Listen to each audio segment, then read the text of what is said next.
Bueno, muchas gracias a todos por la atención. Vamos a tratar de hacer un poco breve, aprovechando que estoy en el cierre y oí lo que los ponentes anteriores dijeron.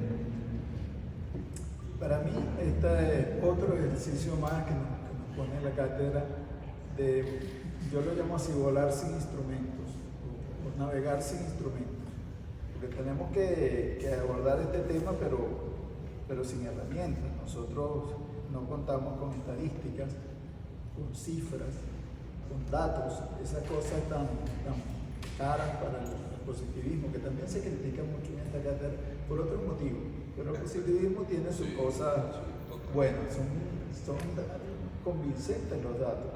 Sí, entonces, si vamos a hablar, por ejemplo, de suicidios, y por cierto, el tema del estrés, la enfermedad, etcétera, nosotros quisiéramos tener datos, pero ocurre que no, definitivamente no los tenemos. Y los pocos datos disponibles en Venezuela, más bien son bajos. Hay, según las estadísticas que se pueden observar, que son de instituciones privadas casi todas, o de la UCAP, o gente así, hay un bajo índice de suicidio en Venezuela y extraordinariamente en descenso. Es decir, si se ponen ustedes a comparar las cifras de suicidios en Venezuela en relación a la media mundial, que la establece que si la Organización Mundial de la Salud o la Organización Panamericana de la Salud, son bajas, muy bajas. Llegamos al 6.8 por cada 100.000 habitantes, algo así. La media mundial puede ser 8 hasta 9. Claro, ustedes me dirán, bueno, pero es que lo que pasa es que esos organismos multilaterales, esas organizaciones internacionales se nutren de los datos que el mismo país le manda. De manera que si el país cliente no está mandando estadísticas oficiales o no les está dando buena información, pues ellos dicen lo que dicen. Pero en resumen, ocurre que esos datos que nosotros tenemos, que nos indican las organizaciones que se ocupan de esto, como el Observatorio Venezolano sobre la Violencia, que tiene una idea sobre el suicidio que yo no comparto, pero que no vienen al caso ahorita, son completamente contraintuitivos, porque nosotros lo que percibimos es que esta es una sociedad enferma y que estamos de mal en peor, pero las cifras no te dicen eso, las cifras te dicen todo lo contrario. Es decir, es una cosa extraña, tú dices, bueno, pero ¿qué será lo que está pasando aquí?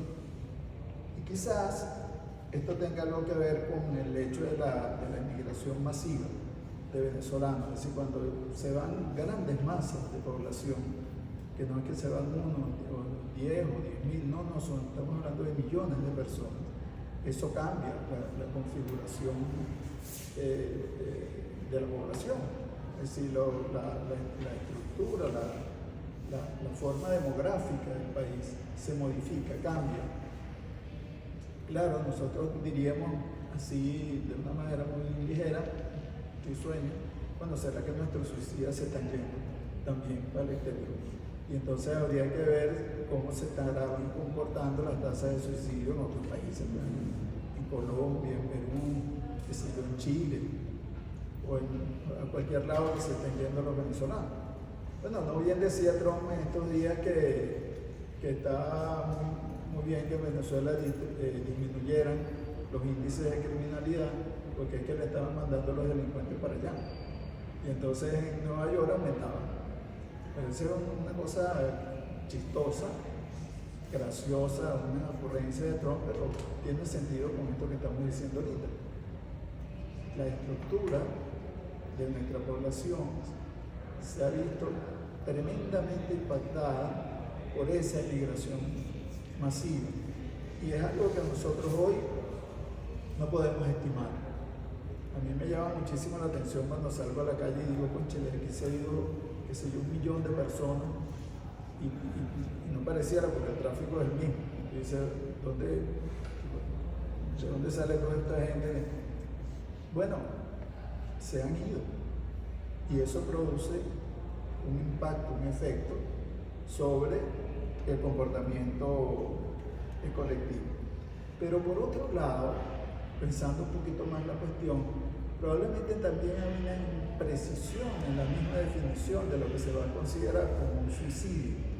Porque hay casos que son como muy claros, como muy evidentes, es decir, que si un sujeto agarra y se huelga, por ejemplo, se ahorca, o se toma un veneno o algo así, que son las formas más frecuentes de suicidio en Venezuela, ya son menos por armas de fuego porque no están tan disponibles como antes. Bueno, tú dices ahí un claro caso de suicidio, pero ocurre que cuando yo voy por la autopista y se me pasan esos motorizados así a 100 por hora, yo lo que pienso es que este tipo es un suicida, es un loco, un tipo que se va a matar a él y va a matar a alguien, y ojo, por lo menos uno al día, por lo menos un motorizado se mata aquí en Caracas cada día. No les voy a relatar un caso personal porque mis hermanas se las llevó un motorizado, a dos de mis hermanos, y les produjo fracturas, politraumatismo, un drama que no voy a contar, pero que yo me puse a pensar, bueno, pero este tipo que se lleva a dos mujeres que están cruzando una calle, un kamikaze, es un tipo loco, un suicida, y él rueda y se desbarata por ahí, después lo agarran y lo que sea, pero ese señor se quiere matar a él y quiere matar al que tenga por delante.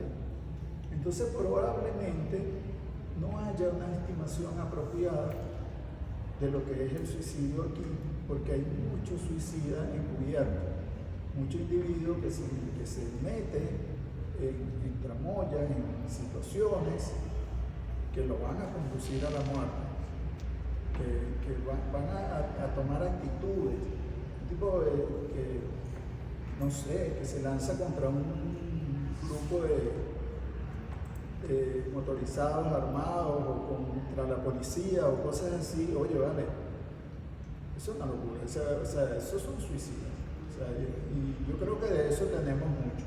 Entonces yo creo que habría que estimar, de alguna manera, esos casos que probablemente no están siendo registrados como es debido, porque esos se van a registrar como muertes violentas, por riñas, por ejemplo, por accidentes de tránsito de otro tipo, cuando la realidad es que son individuos suicidas, que se meten en esas riñas o se meten en esos conflictos, bueno, con ese ánimo de matar y que los maten.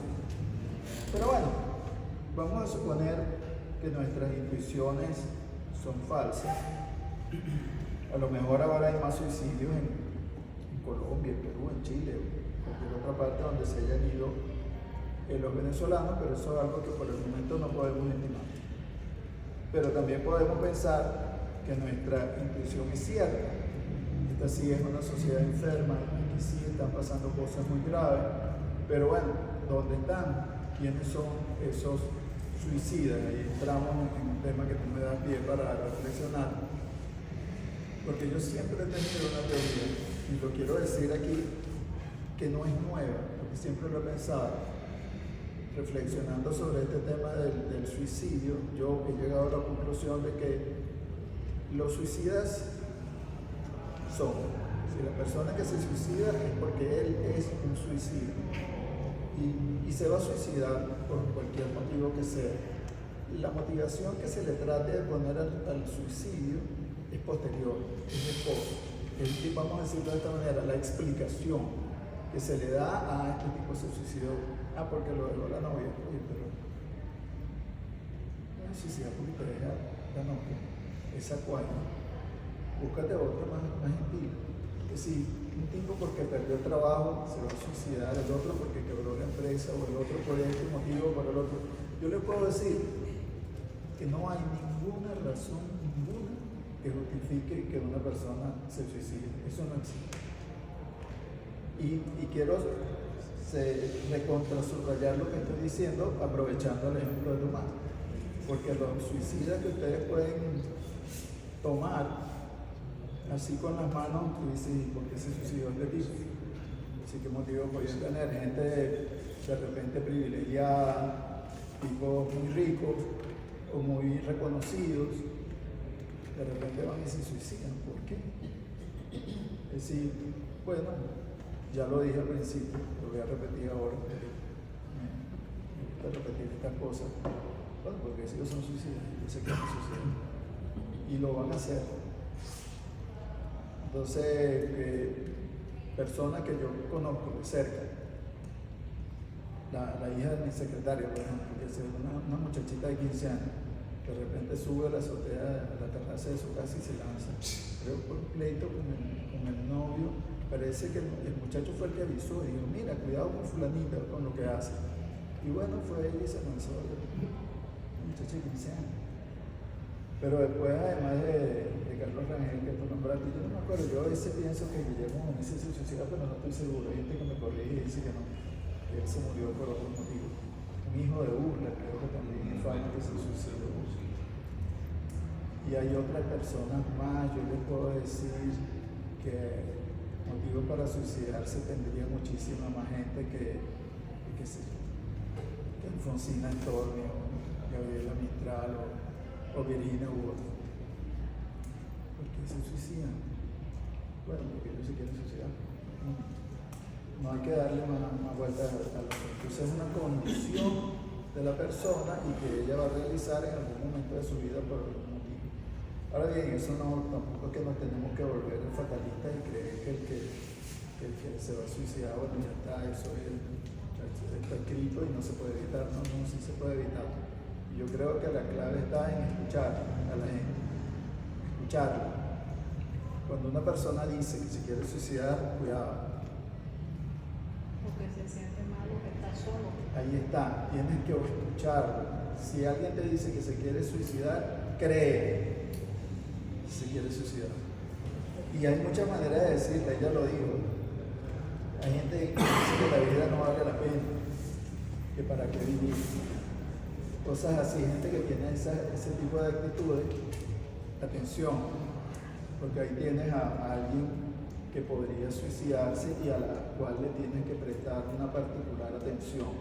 Porque yo creo que personas con pensamientos suicidas, bueno, tenemos por montón de hechos. Yo creo que, ahorita me corrige Aura, pero yo creo que en los maniáticos depresivos hay una tendencia a tener el pensamiento suicida. Y son pensamientos recurrentes que le pueden ocurrir a uno. Y que basta que tú se lo digas al amigo que tienes al lado, bueno, tengo pensamientos así recurrentes, suicidas. Entonces la gente inmediatamente se pone como en alerta y te apoyan, o te ayudan, o buscan la manera de evitar que esto se realice. De manera que el suicidio es evitable, por supuesto que sí. Ahora, de que es una condición, no tengan duda. No hay justificación ninguna, porque bueno, todos los filósofos morales rechazan el suicidio como una cosa antinatural. Aunque, y quiero cerrar con esto, nuestros amigos estoicos, que yo quiero tanto, que predican todas estas condiciones para tener una vida, bueno, tranquila y sobre todo para resistir situaciones como esta que nosotros vivimos. El estoicismo es sumamente útil. Tú tratas de tomar una cierta distancia de todas las cosas que te abruman y que te agobian y tener un estado así de tranquilidad casi búdica. Ellos le llaman ataraxia. Tú vas a estar quieto aquí afuera, pero cuidado.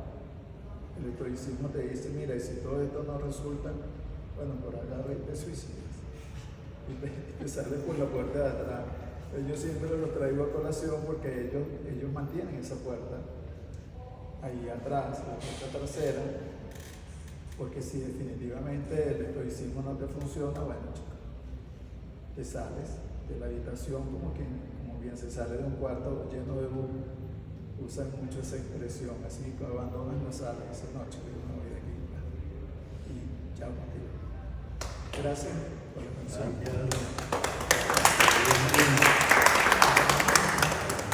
Ponencia han lanzado la carreta para el suicidio, de los cuales Tomás González, y el continuador es Luis Marín. pensador sobre El eso. tema del suicidio en nuestra visión, de verdad que es apasionante. Digo apasionante porque a uno le apasiona las cosas que no sabe, porque nunca ha logrado penetrar. Recuerdo, por ejemplo, una vez con un viejo militante del Partido Comunista Italiano, llamado César de Pavese, uno de los grandes escritores. La vida es linda, hermano, una de sus novelas, una novela formidable, explicando por qué la vida es linda y por qué vale la pena vivirla. Y bueno, él no tenía suerte con las mujeres y tenía una obsesión. Los sábados por la tarde eran los días en que más lo habían traicionado o le habían quedado mal. Así fue pasando por una y otra experiencia. Y esto, esa soledad, esa falta de afecto, esa falta de conseguir un triunfo en el amor real, lo fue minando, lo fue minando. Pero este hombre de la vida es linda, hermano, nunca veo ninguna señales de suicida. Sin embargo, en el diario, él va escribiendo y tampoco hay señales de suicidio, que va narrando su tragedia o sus aciertos. Pero llega un buen sábado por la tarde, descubre el último engaño de que es el objeto. Y dice simplemente, esta es mi última línea, hasta aquí llego. Y se dispara. Él lo había anunciado. Y en la tesis, la psiquiatra lo hace valer seguramente como María, de que el psiquiatra no anuncia,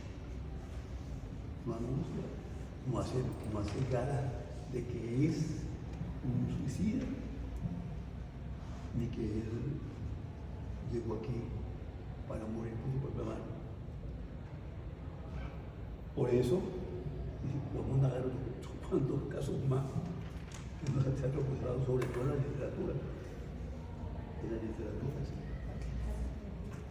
De esa manera hubo. Ese no es el tema pues, único. Aquí hay muchos elementos para esta discusión. Sí, tiene muchas aristas el tema. Sí, siempre arista el tema, sobre todo nada más que el suicidio, es para varios temas, para varios debates. Cada quien tiene algo que decir.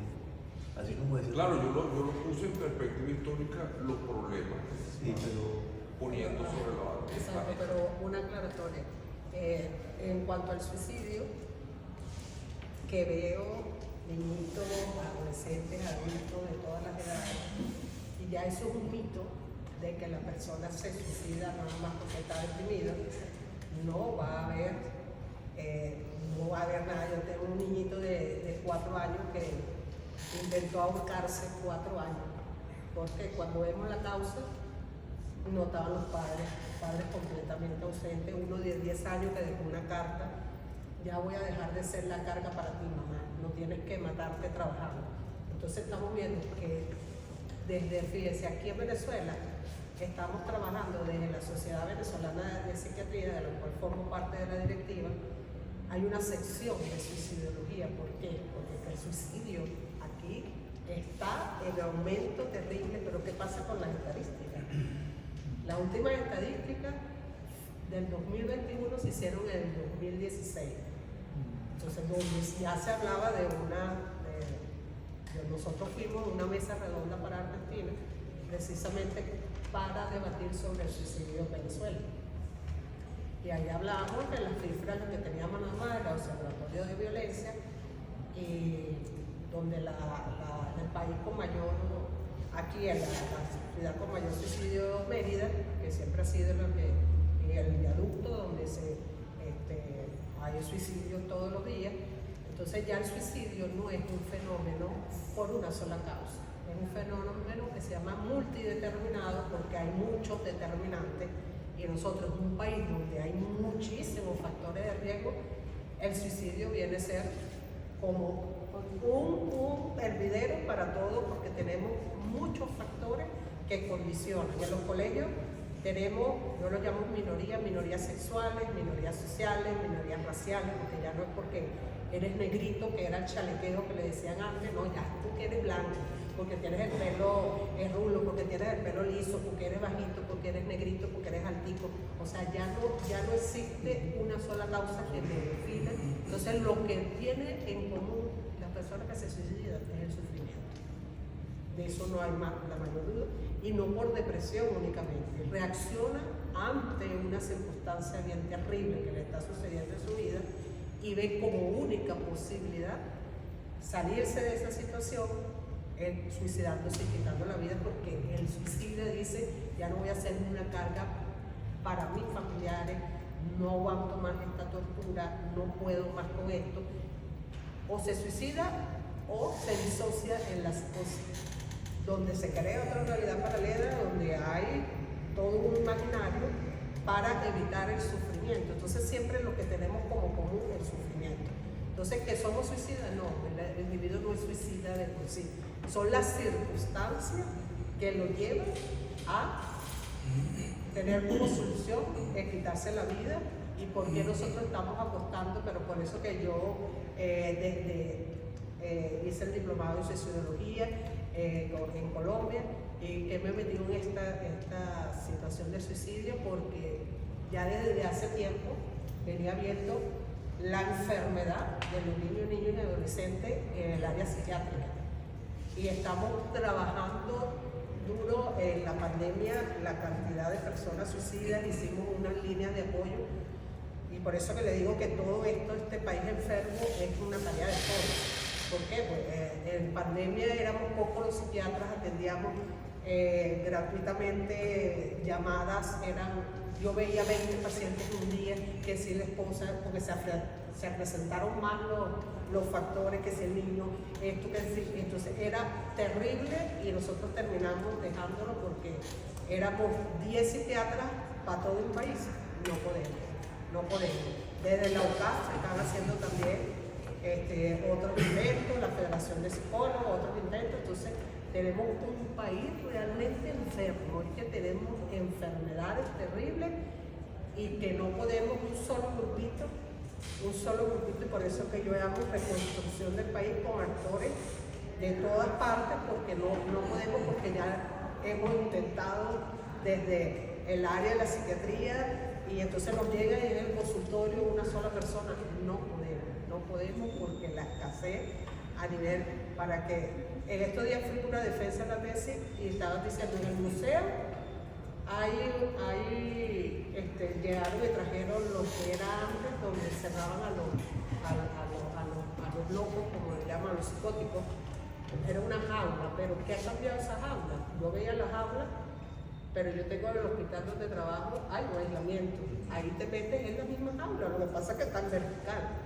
Entonces, ¿cómo regresamos de querer quitar ese modelo manicomial? Lo tenemos igualito, porque no tenemos, vemos en otros países hay cantidad de herramientas, medicamentos, y resulta que aquí se fueron los medicamentos y volvieron los mismos viejos que estaban.